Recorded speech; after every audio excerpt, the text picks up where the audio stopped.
the other thing that you're bombarded with consciously and subconsciously is that you're free to do what you want.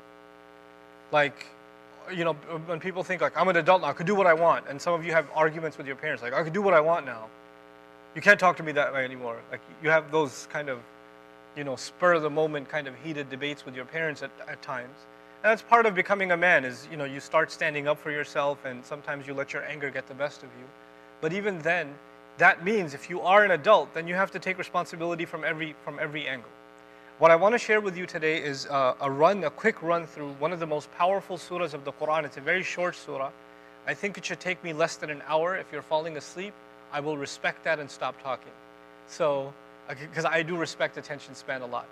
But I'm going to try to keep it as simple and as real as I possibly can. This is a surah that was revealed about 6 years after the Prophet moved to Medina. And so you need to understand some things about that time. This surah is very different from majority of the surahs of the Quran. I chose it for a reason. What happens is, if you became Muslim at any point in the Prophet's life, that actually meant you've joined an army. That's what it meant back then.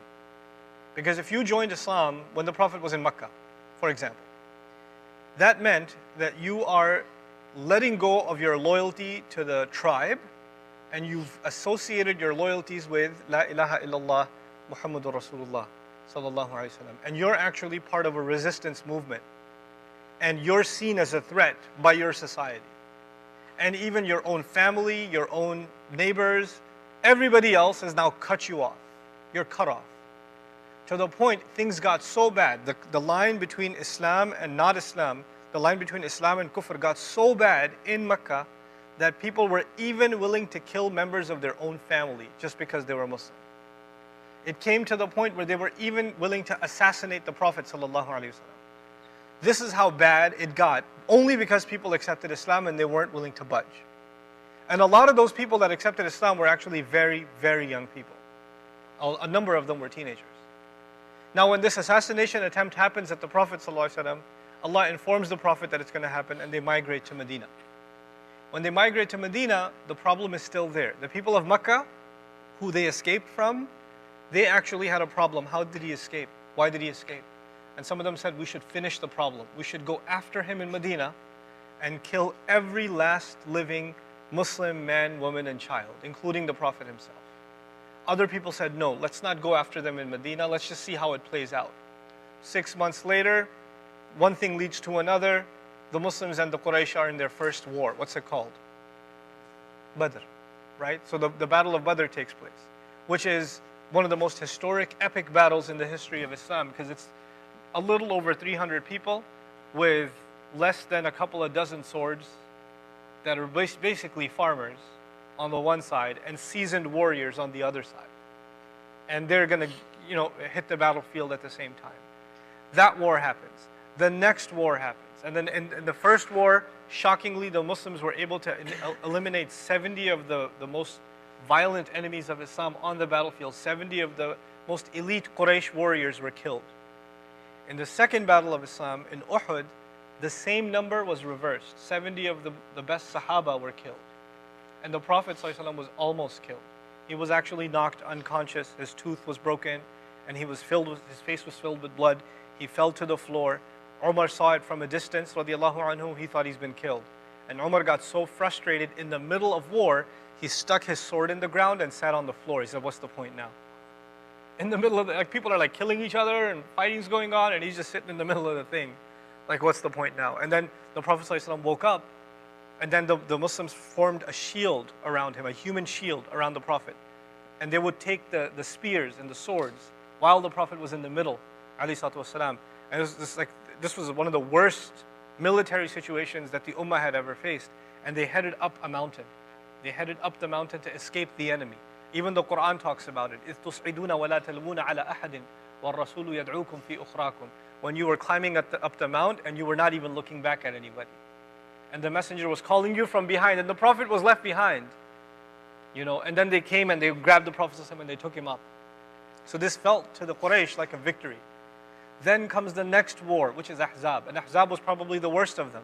by Ahzab, what's the score is 1-1, basically, right? Badr was for the Muslims, Uhud was for the Quraysh, right? The score is 1-1. And now the Quraysh are like, well, we won the last one. I think we can finish the job now. We could just end it now. But it's not, it could go either way. So we need support. So what the Quraysh did was they went to every possible tribe they could find and said, listen, give us some of your military. Let's make a United Arab Nations military to destroy Islam in Medina. Let's come at them with one shot. So they say about an army of between 10 and 15,000. And this is, by the way, first battle, how many soldiers were there? 300 something versus 1,000. You're talking now about how many? 15,000. And this is ridiculous. 15 times the number. 15 times the number is coming at Medina. And they're able to convince all these enemies to unite forces and come and attack the Muslims in Medina, right? And the only thing that saved the Muslims was a trench that Salman al-Farsi, who was actually a Persian, they used to use this war tactic back in Persia. And he said, I have an idea. We should just dig a giant trench in the front, because the back was surrounded by mountains. They couldn't come from the back. They could only come from the front. So they basically made an entire ditch, like a miles-long ditch in front of Medina. So you'd have to go down and come back up. But if you're down and your horses can't climb up, you're sitting ducks, you're targets. You understand? So they couldn't get into Medina that way. But the problem was, it's not just that the enemy can't come in. What's the other problem? You can't get out, so your food supplies are running out. It's a whole city. It's got men, women, children, babies, everything. It's not a military camp, it's a city. It's civilians. So that lasted for a few weeks until Allah actually is the one who ended that war. We weren't capable of ending it. Muslims were not capable of ending it at all. So what Allah does is, فَأَرْسَلْنَا عَلَيْهِمْ رِيحًا وَجُنُودًا لَمْ تَرَوْهَا. We sent against them a wind and armies they couldn't even see. So what happened is they're camped outside waiting to attack somehow or the other, right? And back in the day, desert, you've got the tent, you've got the camp, you've got your animals parked, you're cooking food on this barbecue thing, there's a fire on the ground. A wind comes and knocks the kettle over.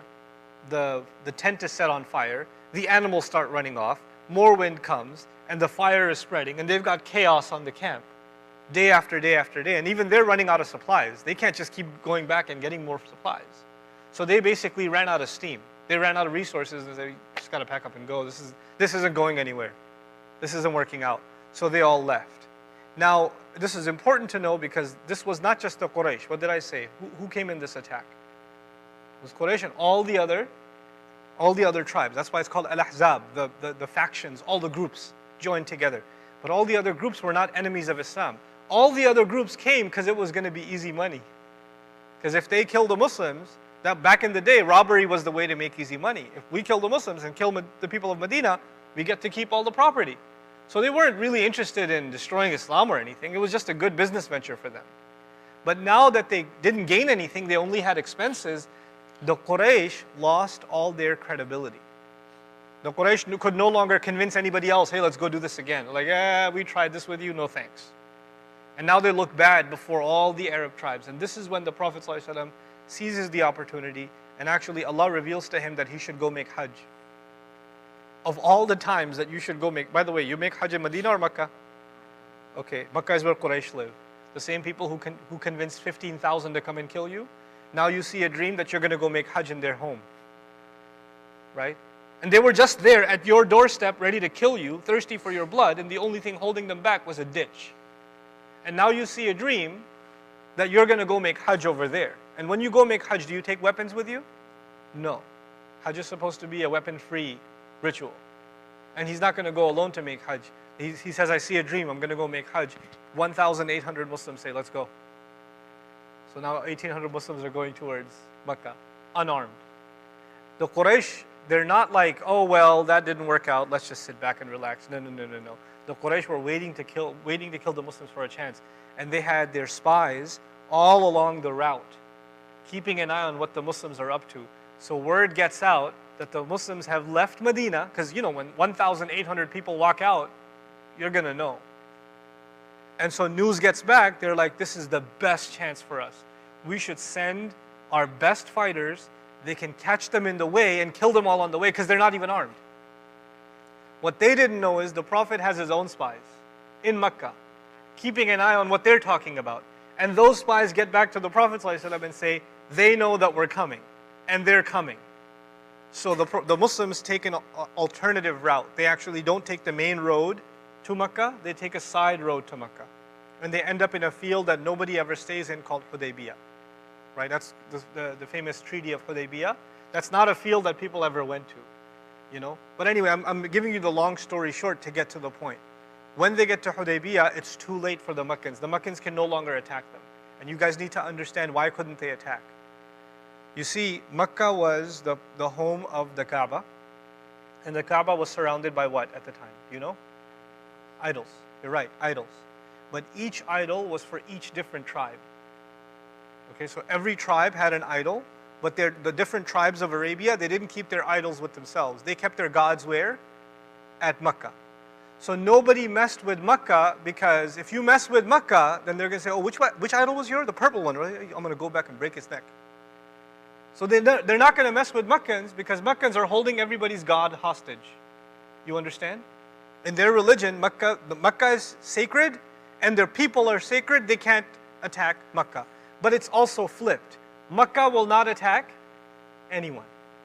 Makkah will not attack anyone. Outside they can fight. Outside Makkah, maybe they'll get into a fight. But inside Makkah, it's war-free zone. Because all of our gods are being held here, we're going to leave our weapons at the door. Okay, so there's a no fighting policy respected all across the region. And of course, the people most in charge of upholding that policy are the people of Makkah. Now the Muslims are inside, you can say inside the county lines of Makkah. If they attack the Muslims now, then their reputation as the peacekeepers will be gone. And if that reputation is gone, every single tribe in the region will say, they're open game. We can attack them too. They didn't uphold their part of the deal. Why should we uphold ours? You understand? So it's not like they don't want to fight the Muslims. It's like their hands were tied. They couldn't touch the Muslims. So now the Muslims are in Hudaybiyah. The only thing you can do now is negotiate with them. By the way, before the negotiations, one interesting thing I will tell you. I'm not even getting to the surah. The story is too interesting. But before the negotiations, they said, well, okay, fine. We can't kill him. What if we take some of our best assassins, and the assassins are the ones that can, you guys have played Assassin's Creed, so you know. So, but assassins are ones that can covertly assassinate, right? Without getting caught, they can kill, right? We're going to take the best of our 80 assassins, cloak them up, cover their faces, and see if they can attack and try to find the Prophet and kill him while he's sleeping in Hudaybiyah, and nobody will know it was us, because they're all going to be covered up. So they sent 80 assassins to kill the Prophet ﷺ. And when they came, not only did the Muslims catch every last one of them, they disarmed all of them, uncloaked them, confirmed that they're people of Makkah, and took their weapons and sent them back home. So now they were humiliated on top of humiliated. Now they have no choice but to negotiate. So negotiations happen. I won't tell you the details of the negotiation, but I will tell you at the end of that negotiation, there was a peace treaty. 3 wars have happened. Multiple military engagements, shorter engagements have happened. But now, for the first time in the history of Islam, what is there? A peace treaty. Quraysh will not fight the Muslims will not fight Quraysh. Okay? This surah was revealed after the peace treaty. This is the first time Quran is coming down in a state of what? Peace. Every other part of Quran that came down up until now, and by the way, by now you can argue about 90% of the Quran has already come down. 80-90% already revealed, okay? The majority of the Quran came down while the Quraysh was still our enemy. You understand? So you'll find some very tough ayat in the Quran against the mushrikun, the kafirun, and there obviously the context is you're in a state of war. But now for the first time there's a state of what? Peace, okay? There's a big difference between war and peace. And there's also a big difference in revelation between war and peace. Now that the Muslims are at peace, these other tribes, remember the tribes that tried to make easy money and attack the Muslims? Some of those tribes are like, well, we're not going to fight them anymore, let's check them out. So they come and try to talk about Islam, learn about Islam. They're like, we like this thing. They start becoming Muslim. Instead of the Prophet ﷺ going and preach to one town, preach to another town, and most of the people reject. You know the stories of the prophets, right? Like, prophets preach, most people listen or don't listen. They don't listen. But now the equation is flipped. People are like, how did these guys had the guts to walk up to Quraysh on their front door, and the Quraysh made a deal with them? Like, you know, have you ever heard, we don't negotiate with terrorists? You ever heard that? Because the moment you negotiate with them, they are a legitimate entity. You just consider them legit because you signed a paper with them, you understand? The fact that Quraysh signed a paper with the Muslims, now the Quraysh have declared region-wide that the Muslims are legit. They're no longer criminals, they're no longer outcasts, they're no longer just an enemy or a faction. They're a legit entity. And so people said, wow, these guys were able to out-muscle even Quraysh. What are they about? And so different tribes start coming to Medina and checking out Islam and saying, I think I'd like to become Muslim. The tribe leader would say, I'd like to become Muslim. And guess what? You know how tribes work back in the day? If your leader becomes Muslim, what happens to the whole tribe? They all become Muslim. The tribe leader goes, hey, by the way, I'm Muslim now. Done deal. Everybody becomes Muslim. And this is something, a very big part of the ancient world. In Christianity, for example, the Romans were pagan people. The Roman emperor would become Christian, and so would the entire nation. Right? One would accept, everybody would accept underneath. Okay? So now there's a big difference. The reason I set up all this scene for you, there's a big difference between the Muslims who joined Islam in the state of war and the Muslims who joined Islam in the state of peace. Huge difference. Huge difference. The people who joined before, they knew they were risking their life by joining Islam. They already knew that just by saying La ilaha illallah, I'm probably gonna have to join the military. I'm probably gonna have to fight for this cause. I might have to leave my home. I probably will be tortured. I will be ridiculed. All this horrible stuff is gonna happen to me because the Muslims are constantly under attack. But those who joined Islam after peace, were they under any threat? No. Was it difficult for them to accept Islam? Was it a life and death decision? Were they the only one in the family who accepted Islam and everybody went crazy? How did you become Muslim? Did that happen to them? No. Entire tribes are becoming Muslim at the same time. Is this easier or harder? This is way easier. And you know, when you get something easy, you don't appreciate it. If you have to go a lot of sacrifices, do a lot of sacrifices and get something, you value it. But if something comes to you for free and you never worked for it and you just kind of have it, you don't even realize what you have. I often give the example of young men in a car. How many of you own a car? Okay, how many of you own a car that you earned with your own money? Good stuff. Then you value that thing. It's like a woman in your life.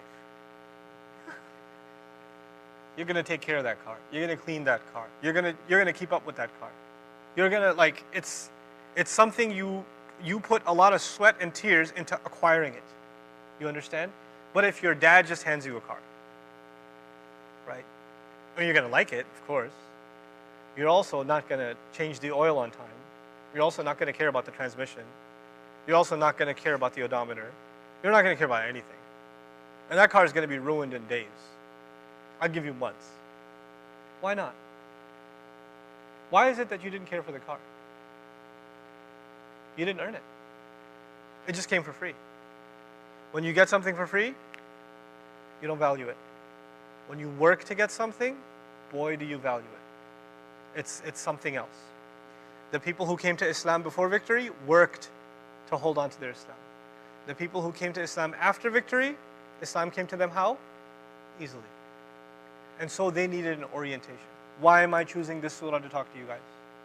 For most of you and myself, how did Islam come? Easy. And when something comes easy, do you value it or no?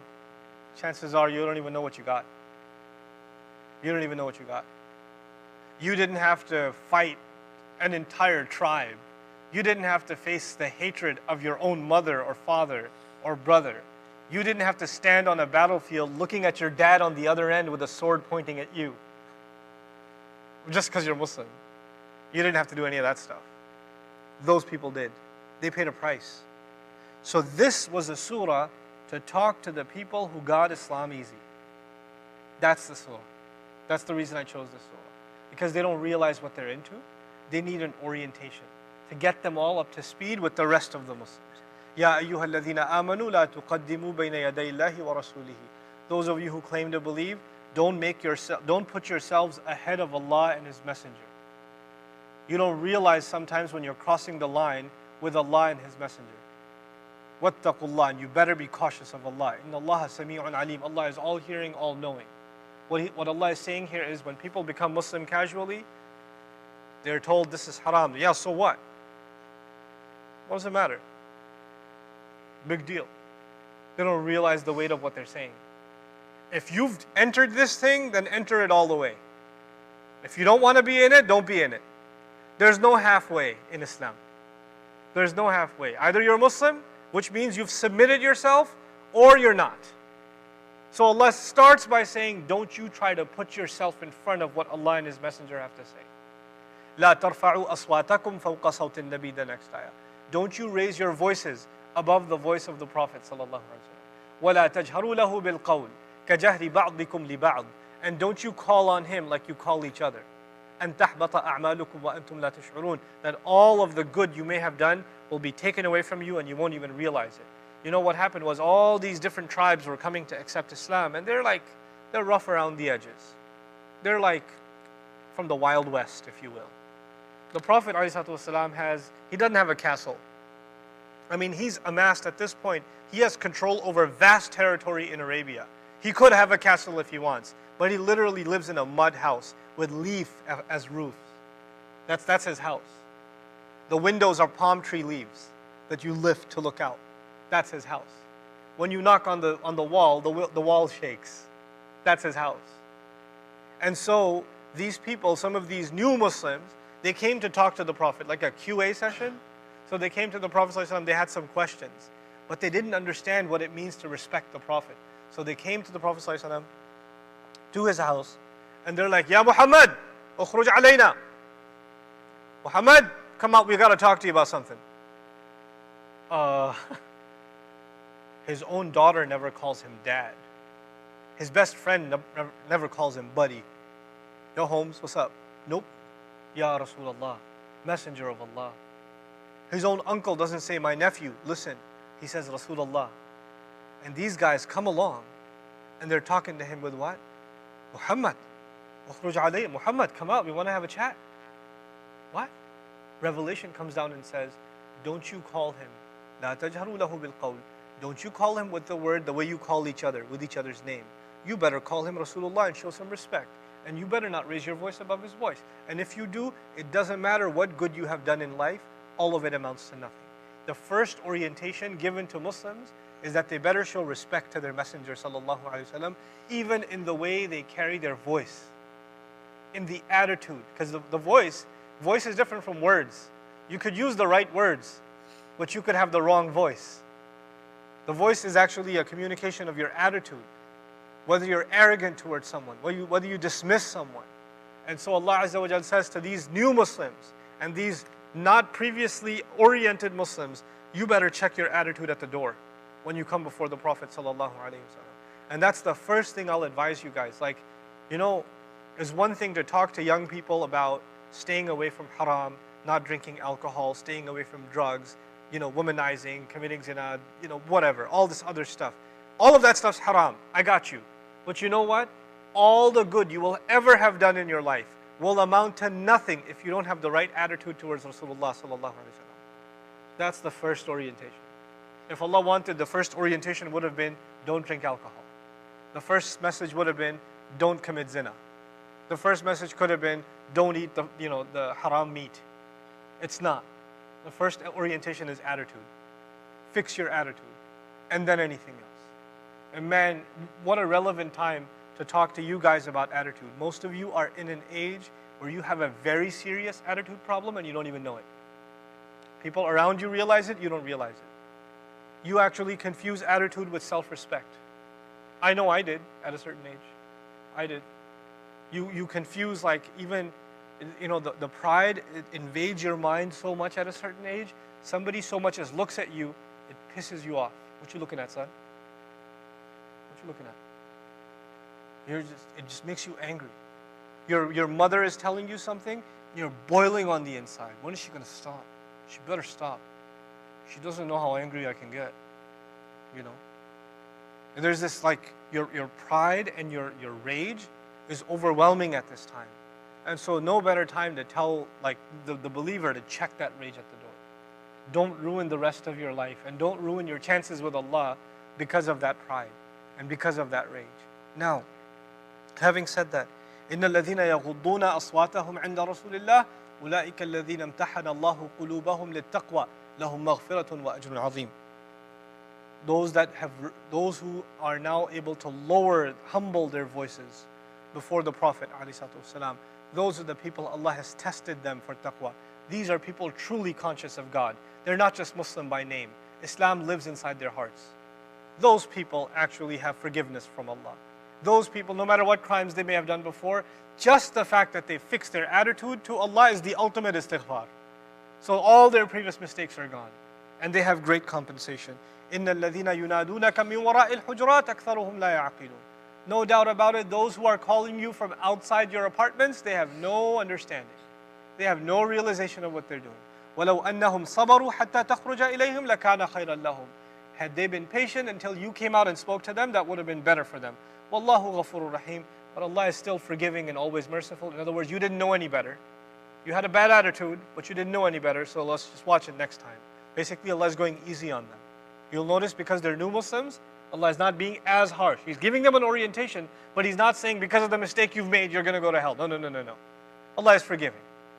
Now, we get to the interesting parts. Ya ayyuhalladhina amanu in ja'akum fasiqun binaba'in fatabayyanu. Believers, your next bit of orientation. When someone corrupt comes to you with any news, verify it. When someone corrupt comes to you with any news, verify it. أن تصيبوا قوما بجهالة فتصبحوا على ما فعلتم نادمين. That if you don't verify it, you might end up attacking, targeting a group of people without even realizing what you're doing, ignorantly, and you'll be very ashamed of what you did later on. Realize that rumors are a death sentence for the ummah. By the way, what did it say? What kind of person comes to you with news? Corrupt person. You know what that means here? Even if a Muslim comes to you, but they're passing on a rumor, at that time they're a corrupt person. This is in the tafsir of this ayah, fasiqun man fasaq fi kalamihi. It's not just a corrupt person doesn't have like a sticker over here, a corrupt guy. How do you know someone's corrupt? When they're doing something corrupt. And when someone comes to you with rumors about anybody, then at the time they are fasiq. At the time they're corrupt. Verify it. And if you don't, you might end up spreading something, holding something against someone that you don't even realize, and you'll be ashamed of what you did later on. وَاعْلَمُوا أَنَّ فِيكُمْ رَسُولُ اللَّهِ لَوْ يُطِيعُكُمْ فِي كَثِيرٍ مِنَ الْأَمْرِ لَعَنِتُّمْ. You had better realize in your company there is Allah's messenger. What's the connection between these ayat? It's really interesting. On a side note, I'll tell you. We should be careful about what kind of news? Corrupt news. And the very next ayah says, you better recognize who's among you? The Prophet ﷺ, because the Prophet ﷺ only brings you pure news. And now that you've only become Muslim because you accepted the news that he brought, isn't it? The Arabic word for news is naba. Naba, news. And the one who brings the news becomes the Nabi. And that's why he's called a Nabi. He brings naba to you. He brings news to you. And now that you've become Muslim, that means you never accept corrupt news. Because the very definition of you becoming Muslim is you accepted authentic news. You accepted the news of the Prophet sallallahu alaihi wasallam. لو يطيعكم في كثير من الأمر لعنتم ولكن الله حبب إليكم الإيمان وزينه في قلوبكم وكره إليكم الكفر والفسوق والعصيان أولئك هم الراشدون. However, for you people, Allah has made this belief in Allah, in the Prophet, in the Quran, in the afterlife. This belief, Allah has made it something lovable inside of your hearts. Allah has put a love of this faith inside of your hearts. You know what that means, right? That means everything in this Quran you love. And everything against this Quran, you hate. Everything this Prophet teaches, you love. And everything that goes against what he teaches, you hate. And this is something you'll have to check in yourselves. When you go to school, you're going to see things that is directly against the Quran. And there are people around you that love what the Prophet would hate. And they hate what the Prophet would love. And you spend enough time with their company, and what you should love, you start hating. And what you should hate, you start loving. Nobody can fix that for you. You're the only one who can fix that for yourself. You're the only one who can find in yourself, why am I falling into this? Would the Prophet want me to be this way? Is this the gift Allah gave me in my heart? That of loving Iman and beautifying it. وَزَيَّنَهُ فِي قُلُوبِكُمْ. He beautified it inside your hearts. This Iman that we have is something beautiful inside our hearts.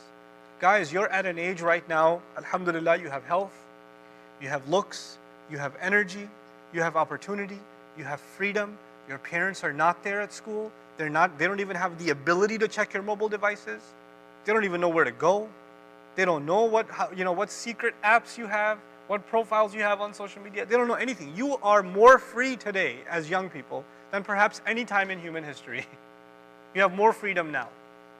And in this state, the only one who can tell you what to do actually at the end of the day is Allah, if you're willing to listen. Even this halaqah, you choose to be here, you can choose to ignore everything that's being said and live whatever life you feel like, honestly. And some of you feel like, well, Islam, it just kind of stops me from doing everything I desire. Everything I desire, it just says it's haram. So why should I just live a life of misery and follow this Islam?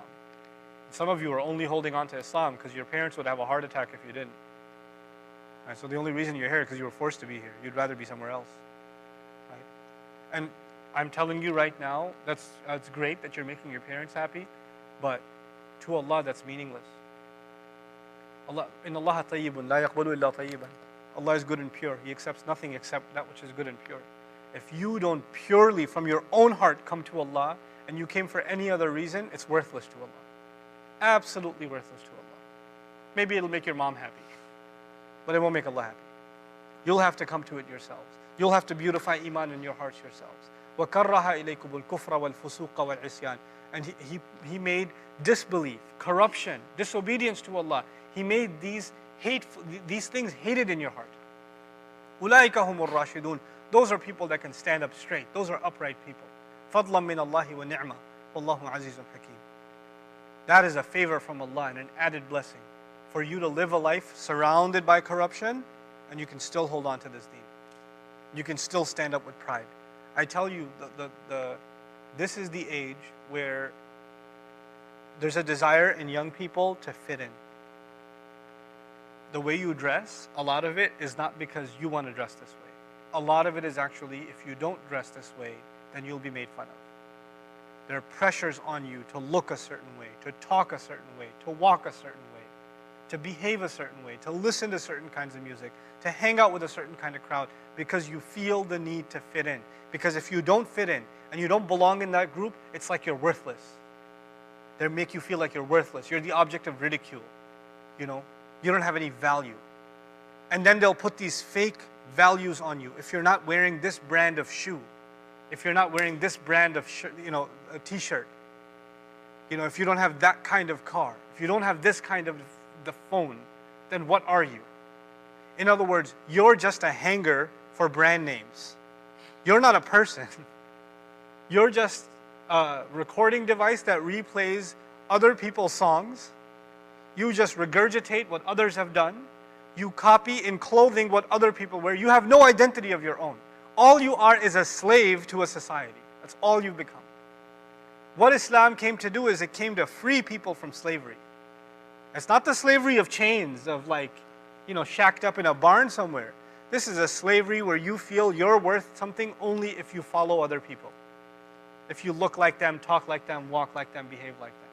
This deen came and it put a love of Allah in your heart, and it removed your desire to want to fit in. And by the way, when you learn to stand like that, you're not going to run to fit in with a crowd, they're going to run to fit in with you. What Islam does is it makes people into leaders. Other people want to follow them. Why do you have that? I want what you have. Why are you so different? I'm not telling you to put a turban on and put a thobe on and put some musk on and go to high school. But I'm telling you to stop being a wannabe.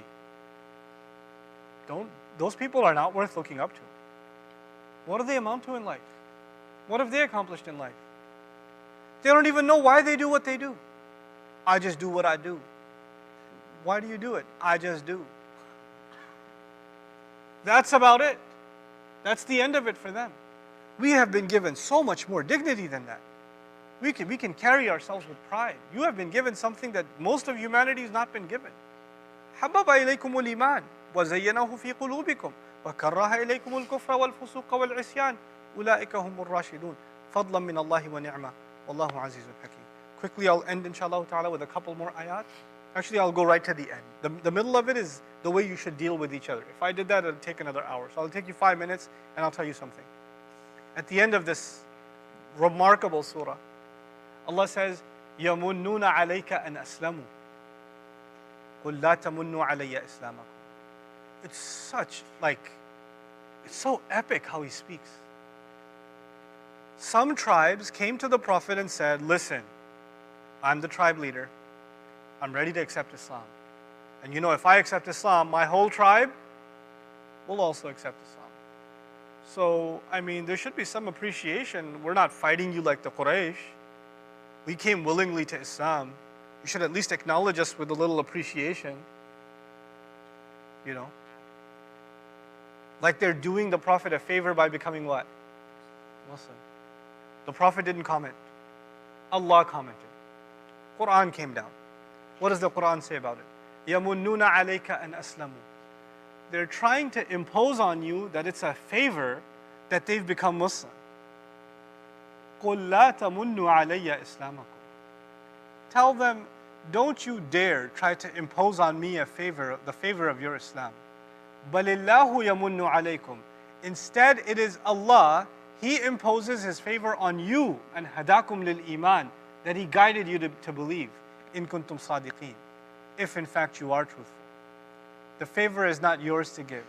You're not Muslim. You being Muslim is not doing anybody a favor. That is Allah doing a favor on you.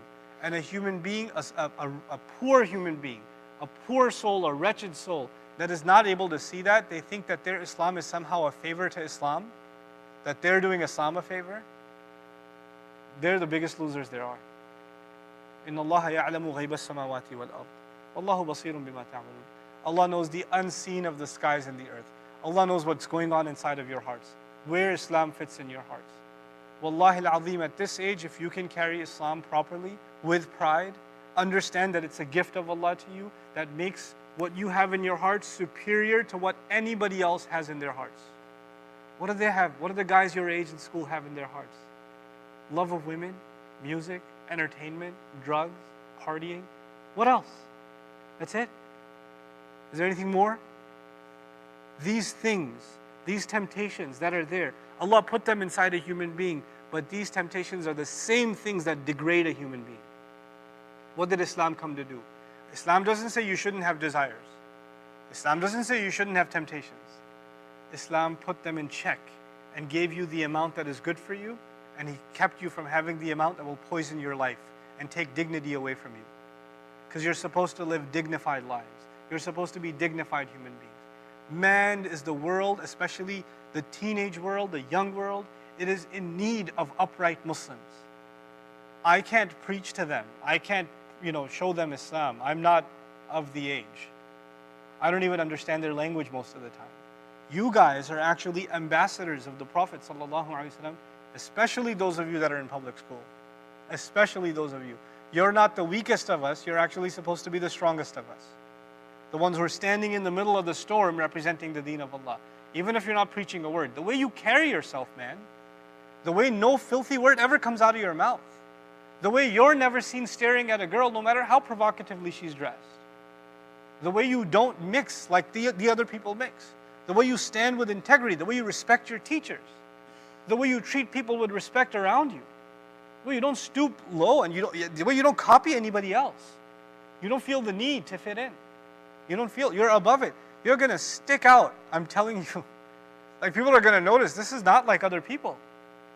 And shaitan hates that. He hates it. When young men stand upright, he comes after them hard. So when you start standing up for your Islam on campus, those of you that are in community college or even in high school, then he's going to throw girls at you.